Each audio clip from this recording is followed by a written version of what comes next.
یک سلاح جدید داره میاد تو بازی که باید این ستا جلوش زانو بزنن.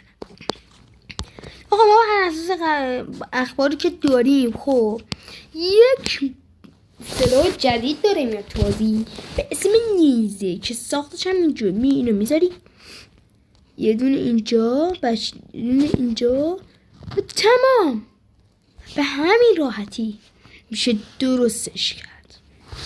و حالا این نیزه که به شما گفتم خب نمیتونی پرتش کنی،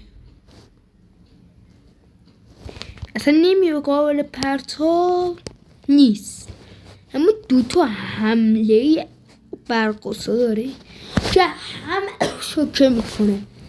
یکیش چارج اتکه و یکیشم تارک اتک که این بچه دومیش نتونستم درست لحجهش رو برگزار کنم، ببخشید صدام.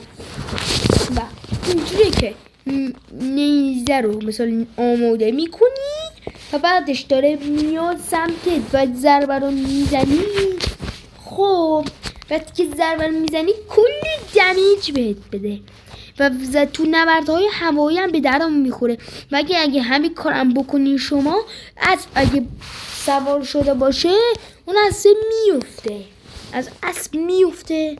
به خاطر همین هم که میگم بهترین سلاح ماینکرافت قراره نیزه بشه و از اینستا دیگه ما خبری نداری.